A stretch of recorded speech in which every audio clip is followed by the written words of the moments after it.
You're listening to the Arcane Frequencies podcast. This is Andy. And this is Mary. And what are we talking about today, Mary?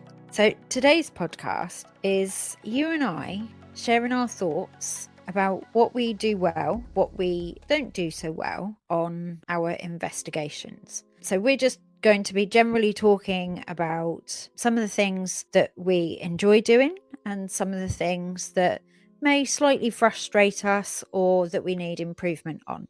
We'd also like you to share your thoughts, your inputs on what you do well on an investigation or what you think doesn't work on an investigation. We'd love to hear your thoughts. So, Andy, I've got some questions for you just to be like a little fun opener. They're just yes or no questions. Okay. As we've done on previous podcasts. Yeah. Get the ball rolling. Get the ball rolling, yeah. Do you always assume that you are talking to a stranger on an investigation? No. Okay, cool. Do you enjoy being interrogated? No. I thought you might say no to that one. No, I'm worried about you've got some waterboarding equipment back there. Some of the investigations do feel like that sometimes. Have you used an icebreaker on investigations? Oh, yes. That's always a fun one to do, isn't it? Yeah. Absolutely. It's certainly one of my mainstays because I feel like you've not only got to break the ice with whoever you might be trying to communicate with, but with the team itself. The way the team works together is just as important as what you're doing. So everyone kind of being the same mindset, ice broken, it's the way to go. Yeah, I agree. And I think we like to do icebreakers because, like you say, sometimes you're standing around in a dark room in a strange environment. To some, I think it's probably, standing around in dark forts and tunnels, and it's quite normal to us now, isn't it? But to some, it's a strange environment, and some people might be a little bit nervous. So not only does it work for sort of opening up people for communication on the event, it also opens up communication for the spirits as well. It's interesting when you go around the room, sort of how different people will say things in a slightly different way. So do you have an example of what you would do naturally when you were doing an icebreaker? The thing most people tend to do when they start a night is do the introduction. So each person goes around the room and everyone says what their name is. But imagining you're there to speak to someone whose home it is or some place they've stayed, you also kind of want to put a little bit of your own personality into that as well. Give a little bit of something to whoever might be listening. So I tend to include something personable about me, which I quite like when's my birthday or when's my star sign, as well as something which maybe is a little bit fun and a little bit that you can get in touch with them, some sort of common ground. So I tend to put in something about what I've had for dinner that day, or what is my favorite color, or something that's just going to make people titter a little bit, but then kind of get the ball rolling again for making a start and actually just calling out. Because in the day you're talking to an empty room typically, and you need to imagine that you are just talking to a person. So getting yourself in the mindset that you're just sharing a little bit of something you're doing and a bit about yourself helps you just personalize that communication. Last weekend, when we were investigating in the nunnery in Malvern, I started talking about what was my favourite flavour of jam, for example. Just a little intro. Yeah. And we were in a kitchen as well at that point. We were. Well, it was a little bit relevant. Yeah. It was an interesting investigation, that as well. Really good. It was.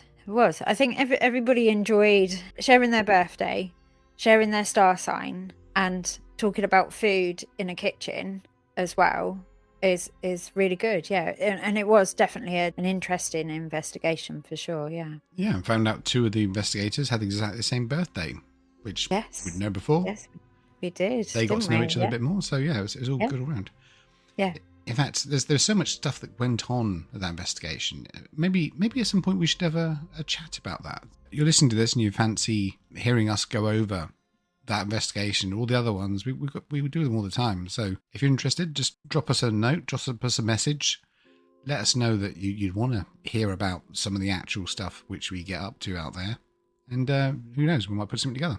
Yeah, we'd love to share our notes, because as I say, we do have some really interesting activity there. We know that other groups and other people have been there, and we've got some information that we would like to share on that event as well. So yeah, be good to chat about it, won't it? Really would. The first time I went there, I used information that someone else had shared with me, and I know someone who's going in a few weeks. I'm going to share the best places to go with them. So yeah, it's good to get out there. Absolutely, yeah. Right, how about you, Mary? Do you ever use any approaches with ice breaking or the initial bits of calling out at all? I enjoy making it more familiar. If you know about some of the history or some of the people that are there, trying to make it relatable, because I think that's when you actually do start to get some activity and some interest. One of the investigations that we were doing a type of method, but we had an ovulus on, and we'll always sort of be balanced with some of the responses. But as we were calling out, we actually had one of the spirits say wow, because I think they didn't normally sort of get that kind of sort of calling out and communication method.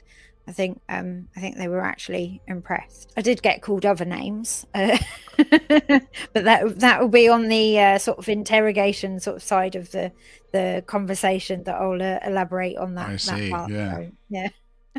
More to come later. It wasn't a completely bad name, but it will lead on to more of the conversation later on. You've been called worse. That's what you're saying. I have been called worse, yeah, unfortunately. I think just calling out and understanding the environment and who might be at the location, I think that is something that we do well, and it generates activity, and we can tap into that. Yeah, that leads into that your question actually about if you're assuming if you're talking to a stranger or not. So yes, knowing a bit about the location and the people who have lived there and the stories that have developed in that place, that means sometimes you might not go into it assuming you're just talking to a random person. You might try and target it a little bit. Yeah, for sure. Is there anything that you do? Obviously, sort of, you've said you've done the icebreaker, but then once you've established that communication, is there anything that you then sort of take to the next level to build on that relationship? Yeah, I mean, if it's, let's go into the history-based understanding the stories. One thing I love to do is to talk about a story of someone who's been at that location or around the area.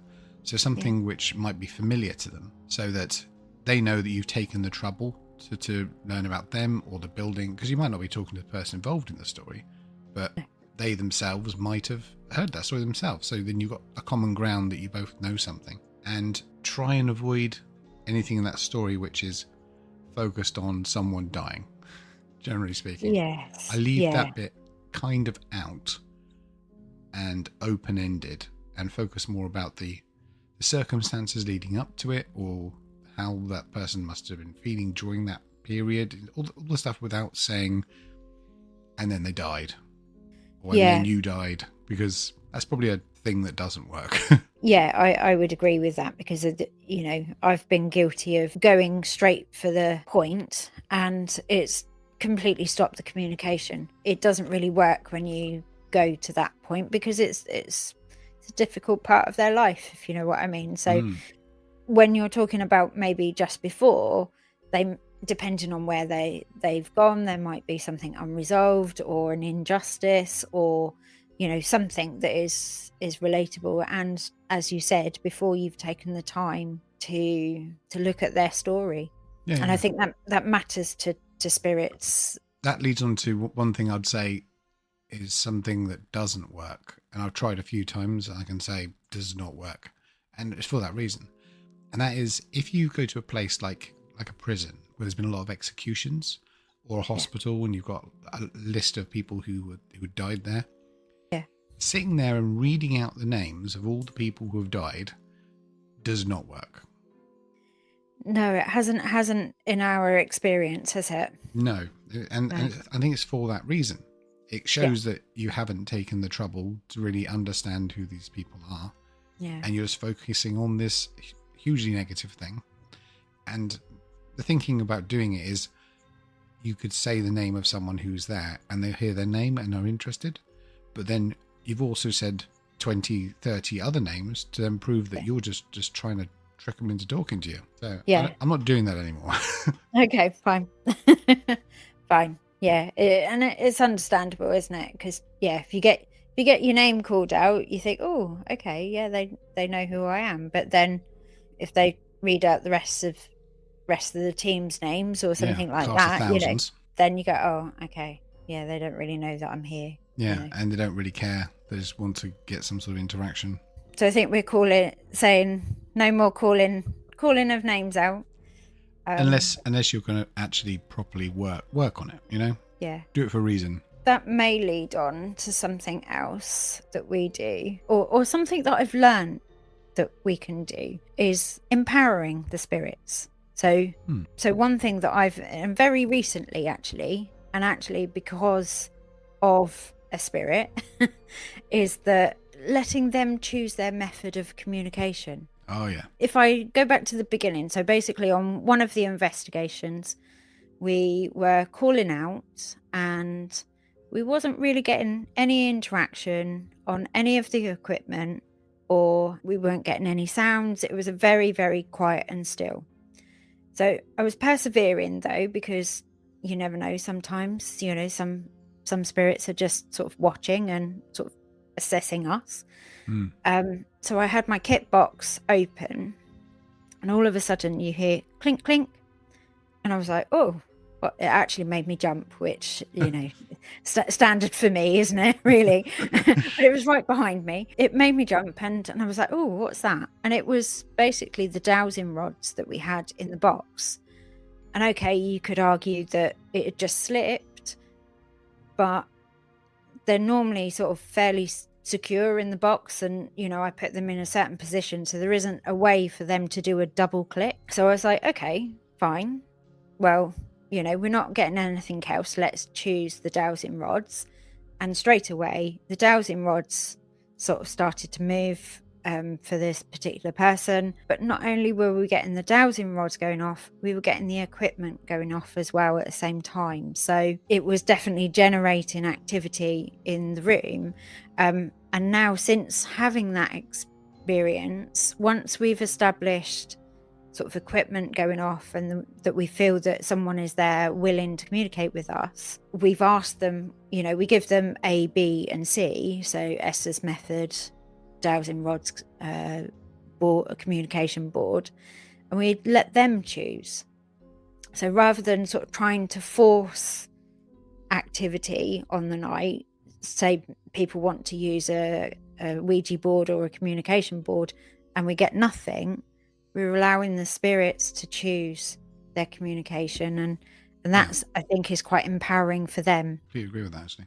What I've found enjoyable with that experience is that we weren't getting any kit going off prior to that, and then when we actually sort of started to communicate, we also got the kit going off. And I think, Andy, that's something that you enjoy doing on your investigations as well, isn't it? You know me. I'm all about all about the equipment, but only because I like to use equipment to back up and prove and evidence things that you might be physically sensing or hearing or seeing. And sometimes there are things which you can't pick up on. So you can detect a temperature change, but you can't detect how much it's changed. So a bit of equipment there, evidence how much that was. Things like magnetic fields changing and spikes in electromagnetic fields, you can't easily pick up on that. It is possible if it's strong enough, but otherwise there's nothing there. So having it as an extra sense is amazing. But using it to actually communicate with is something, like in your example there, is something you don't necessarily push and leave it up to them to decide if they want to do that. Forcing someone to do that again and interact with that again and turn this green or turn that red, that's not communication. That's just the way you would train a pet, not the way you would treat another human being. Yeah. Leaving it open for them to use as a way to communicate, and then them to show what they're comfortable with using and how they're getting that message across. I think that's probably the better way to use equipment. I've got an example from Malvern, actually, where sort of it was the end of the night. Tony and I were doing a final sort of short investigation, and we were in the corridor where it's been seen that a white figure has gone across. Oh yeah. So I think that's quite a recent video. So we were just calling out there. We weren't really getting that much. There was a lot of noise contamination, so we were having to rely on our visual senses. But interestingly, and I think sort of most investigators can sort of back this up, is sort of sometimes you're in the night and you see lights, you're not quite sure whether it's your eyes, and you question yourself. But twice, or on 2 occasions, both Tony and I saw something. We weren't quite sure what it was, but each time we saw that light or a shadow, Tony saw a shadow, I saw a light, we had the air pressure and the EMF go off at exactly the same time. So for me, I agree, using that equipment to back up your own senses of what you feel is fantastic evidence, because it does. Sometimes you can feel, a presence around you, but actually you're not sure about it. But then if you get the equipment go off, you know that a scientific environmental factor has happened, and that does back up your own senses. So yeah, and that's a very good example, because you saw something and then something affected the environment. So one thing is that that's not some sort of recording which just affected your brain directly. It was something also in the environment itself. Yeah, I couldn't actually say it quick enough before the equipment went off, actually. So I saw sort of like a white figure go up the stairs, and then the EMF went off, and I was like, oh my god, I was just about to say I've seen a light. I haven't reviewed the footage as yet, but I'm hoping it's on the camera. But that is amazing. We'll see. Yeah, that was a good night. It was a very good night, and maybe if other people have had those experiences as well, it'd be really interesting to know, because obviously we've seen the video footage, but I wonder how many people have seen like a white figure on the stairs. But because we're all sort of investigating it independently, it'd be really good to know if other people have had those experiences. Yeah, absolutely. I mean, I keep going back to the shadow figure I saw in Wimmering Manor, and the more people I tell people about it, the more people I hear stories from them that they've seen these things as well. Yeah I've been telling you that for years. Exactly. You told me that, and I went, oh yeah, okay. And then I saw it myself, and okay, you're onto something there. Yeah Wimmering's another good place that I love to go to, but well, later this year, I think maybe, who knows? Yes, the team is, be interesting to see what happens on that event for sure. I mean, so that possibly leads on to something else, which is again maybe an equipment thing, and the opposite of letting spirits decide what they want to communicate with. Yes, is telling them to. Yes, so or interrogating and demanding things are going on. Yeah. Show me you're here. Set this off. Make this go red. I don't think any of us likes to be interrogated or demanded to do things, do we? So it's definitely a strange thing. I know that if I get asked lots of questions, what's your name? Why are you here? What are you doing? All of a sudden you're quite defensive, aren't you? Yeah. In fact, not that many questions of you, to be honest. No, exactly. They can just say, what's your name? And I'll be like, why are you asking? Yeah, why? Why do you want to know? I think we do take that into the afterlife. I think, as I alluded to earlier on in the podcast, I've been called a few choice names because I've asked too many questions. Pushed it a bit far. Yeah, I've been called boring before. As well, because some of my questions have not been that inventive, But yeah, Yikes. Yeah. I've been here for 200 years and you are not It's interesting. starting to get a bit personal now, Andy. Yeah, that is, yeah. But yeah, last week I got called nosy. Because I was asking too many personal questions. But I think it was almost sort of tongue in cheek, that example. But it goes to show that sort of, you have to sort of try and have a conversation, and maybe it goes back to our first point in knowing who you're speaking to.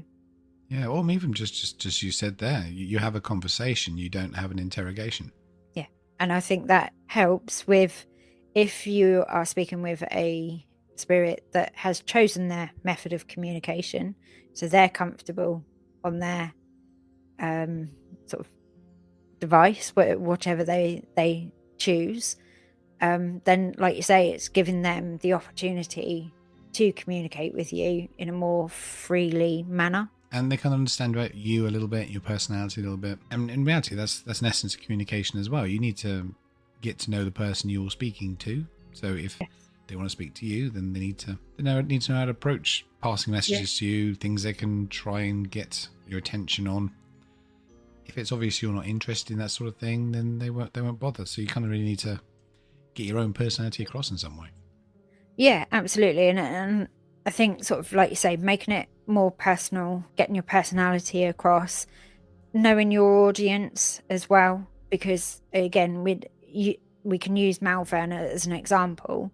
So we're in this lovely, wonderful church, depending on who you're speaking to. But if we were speaking to a high sort of male religious character, he, just because of the nature of their culture, they wouldn't be speaking to a female.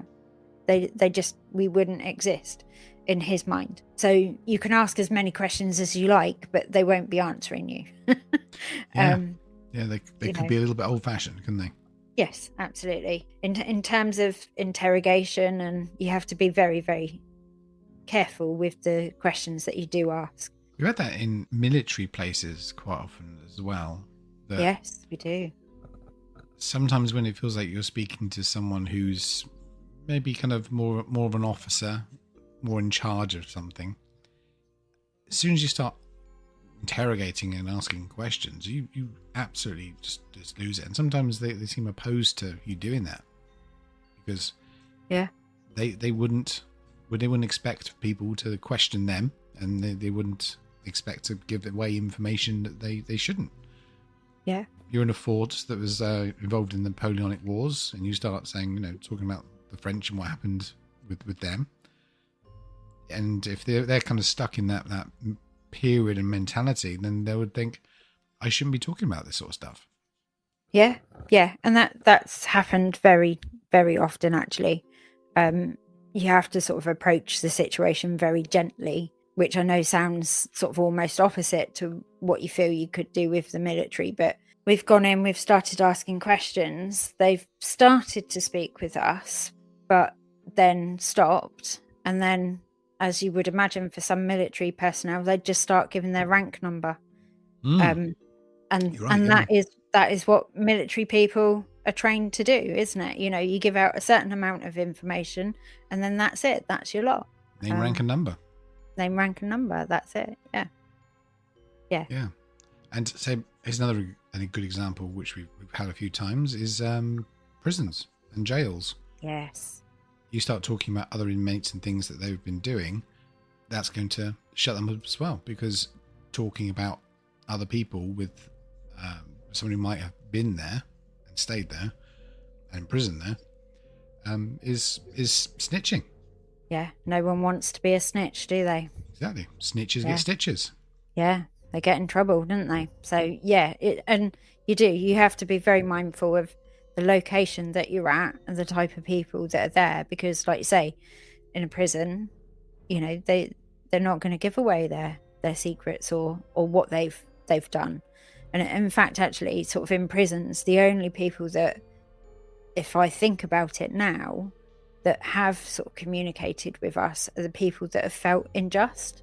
So if they felt that they've been committed sort of unfairly, they want to tell their story because, they want justice. Absolutely. Mm. Get their story across. That leads on to maybe stuff that doesn't work segment. Yes. I can inject here.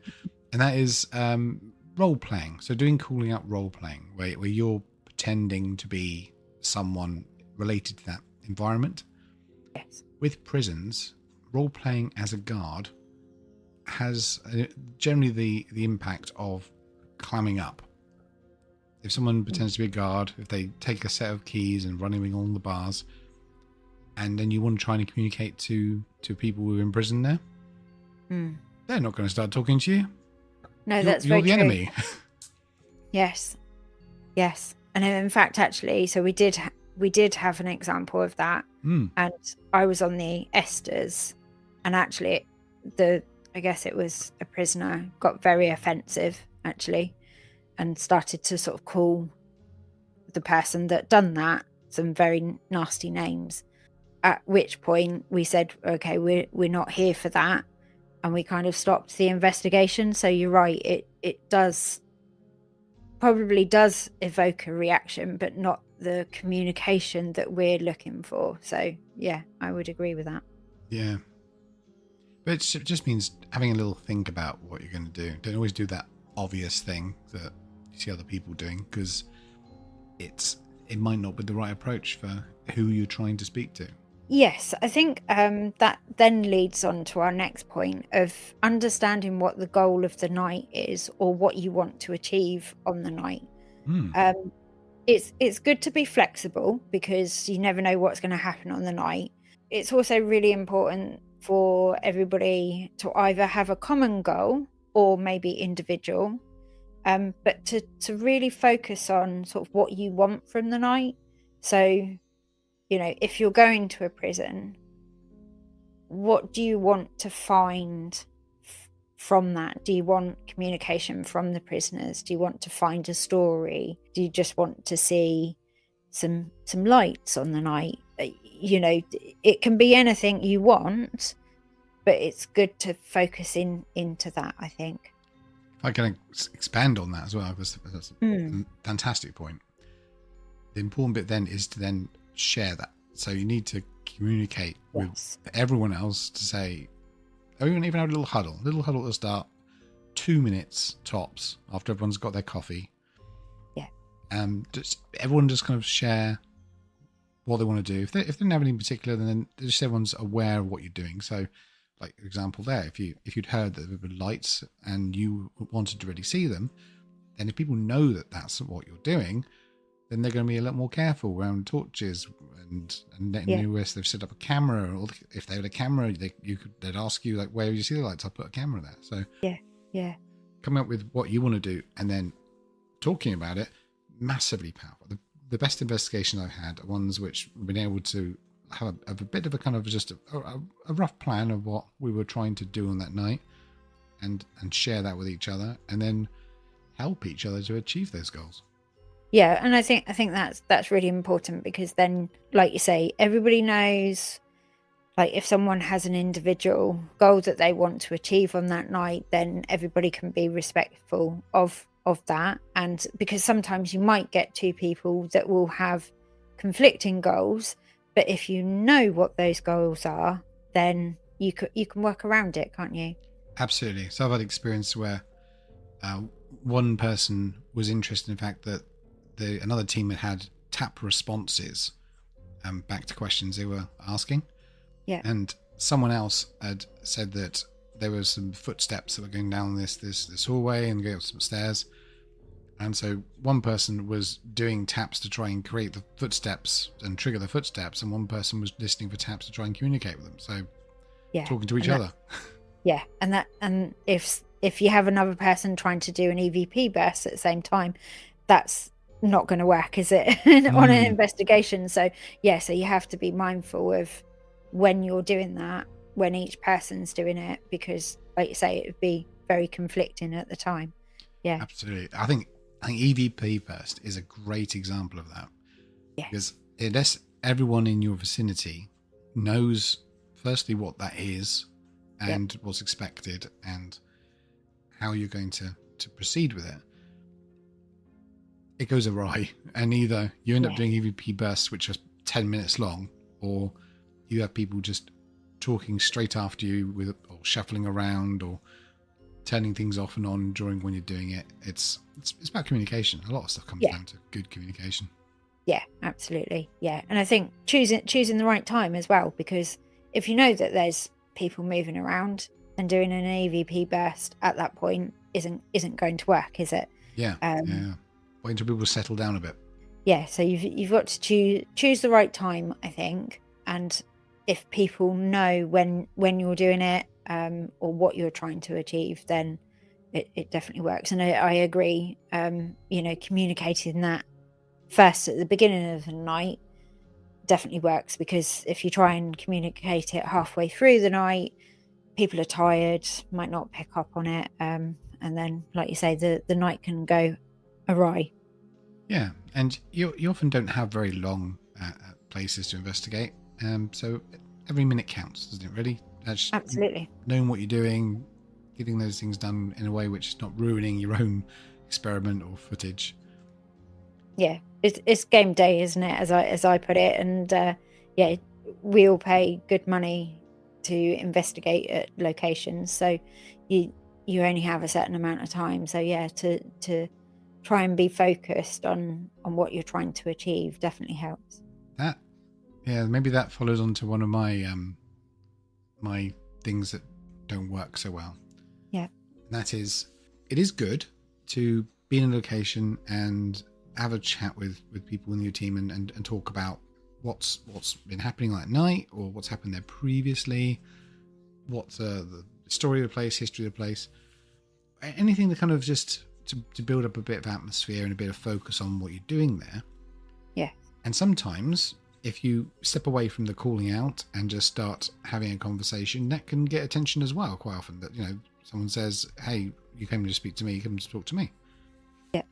But getting too involved in that, sort of going off and having a natter, or worse still, just start playing footage from other investigations and ignoring things that might be going on around you because you're so focused on this interaction you're having with that team member. Yeah. That doesn't work. And not only does that not work, if say someone else heard something and they had a recorder running while someone else is chatting away, it's totally ruined it. Yeah, exactly. Because, like you say, you have to do the EVPs when everybody's paying attention, right? Yeah. So I agree, not getting distracted. And it's hard on some investigations, because some people want to do what they want to do, and that's absolutely fine. But then it's allowing that space and time for people to do that, but you communicate that at the beginning of the session, right? I mean, one of the examples that I've had in sort of trying to manage that, because that is difficult. So for example, at Pembroke, we were doing almost multiple calling out, but that's because we had communications from the spirits. One wanted to go on the rods, one wanted to go on the board. So how do you manage that? And you manage it with sort of team leaders, but then rather than have all three separate teams, sort of mini teams calling out, you have one person sort of controlling the questions. Yeah, so I'm imagining they're in the same room. Yeah, so we're all in the same room or same area, and you make sure that there's one person sort of leading those questions or leading the communication, so that you're doing it as a group. You don't necessarily, I think, always need to have just like, say, one person calling out the questions. When you're actually working together, you could I could ask a question, you get interaction on rods, then you ask a question and something comes through the board. I think it's, as long as you're working together and not just all doing your own thing in that situation, then I think I've had some great sessions where it jumps between the people doing the calling out, and then also the responses jump between the different interaction devices or sounds or anything we hear. It's but again, it's just working as a team as opposed to working as individuals. Yes, I agree. Yeah, it's because I give the example that I suppose when I said one person. No, it's one person at a time. At a time, yeah. It started off with me, but then other people asked questions, but we were all as part of a group, but we were still getting interactions on multiple pieces of equipment. So yeah. And likewise, you'll see this with some groups who've been together for a while. You can still be talking, but also have your sentence. You'll be listening. You're paying out attention to things. Yeah. And you'll see some people who investigate for a long time that they're having a chat, and then suddenly they will just stop because they've heard something. Yeah. And that's good. That's brilliant. That's fine. That might have been someone trying to get their attention, but they haven't missed the thing because they're so involved in the other thing. It's not easy to manage, as to say, but it's about working together, isn't it? Working together as a group, I think. Yeah, communications and teamwork solves most problems in life, really. Yeah, it does. It does indeed. Communication is a big thing. Yeah, and teamwork. And teamwork. Yeah. So, I guess that the other points that I've got is we don't always have a lot of camera footage, so that we lock down the paranormal events. Except last week. And this one is a big one for me as well, is having enough time to review. So I don't know, I guess, is there ways that we can improve on that, and how do we do that, and if there's any listeners out there that can offer any insights as well, I'd love to hear them. Yes, it is always fascinating hearing the way that other people approach their reviews. Yeah. Some people will just lock themselves away for half a day and just raw dog all this footage until they find something. Right. Yeah. I'm terrible at that bit. I kind of lose concentration after listening or watching about an hour of it, and we'll need to come back to it just because you drift off if you're looking at the same video of an empty room for 3 hours. Or we've already lived it. So, if it's an event that we've already done, it's not new and exciting to us. We've already experienced it, isn't it? So it's like you say, it's very easy to get distracted, for sure. Yeah, and also there's like you said there, that we lived it. We have this observer bias, so we might assume something based on what we remember as opposed to actually looking at that footage. So I've been recently sharing footage investigations with people in the team who've not actually been there, and they weren't at the investigation, so they're watching that just pure footage only. What's there is there. Yeah, which I think is quite an interesting technique to go with it. And you've done that with me over the pandemic, actually, and I enjoyed that because obviously I couldn't go to some of the events for pandemic reasons, and it was enjoyable because I felt included because I could still see what you guys were doing. I could still get involved in the investigation. It was a new location for me, so it felt enjoyable and exciting and inclusive, I think. Absolutely. So there's a good thing that works. Get some cheap cloud storage, put your footage up there, and then share it amongst the people who are going. See who wants to jump in and check it out. Yeah, because in all fairness, like you, I've got a backlog of footage to review, and a lot of people do ask me. They're like, "Oh, have you had the time to review that?" And because life gets busy. That footage from 2016. It's not quite as far back for me, but but it does go back a few years in all fairness. I want to invest to review it as much as the next person, but it takes a lot of time. So yeah. And I find you tend to cherry pick if you've got something you think, I saw something amazing, you'll jump straight on that. Yeah, true. For me, sometimes you drive home from a place, it's 4 a.m, and the first thing I'm done is just take the card out the camera and start checking it, because I want to really see that. Did I really see that thing? Did I catch that? Yeah. It's been a dull night. Very, very hard to sit through reviewing evidence on a dull night. It is, yeah. But, I know it's important because some of our best evidence has been captured sort of just at the point where I've gone, okay, we've really not got anything tonight, enough's enough. And then I find something and I'm like, oh, okay, maybe there was something there, Yeah. Or the way that we set up, I plopped down audio recorders and cameras right at the start of the night. Yeah. And the amount of things we've caught just kind of at that start of the night where people are they're not investigating. They're still, having a chat about their days and getting a biscuit. Yeah. And we'd totally missed it if you didn't actually look at the footage, because you didn't write down that something had happened because you were busy getting a biscuit. So but we've had many of interactions, haven't we?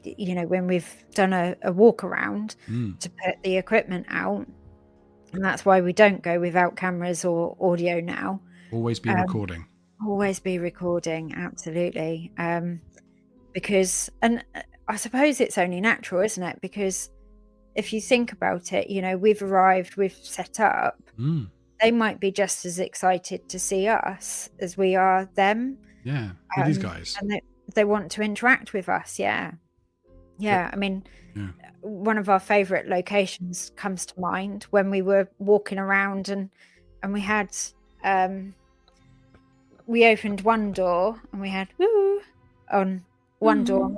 We thought it was a squeaky door, kind of dismissed it, but then we went down to the second door and we got the same woo.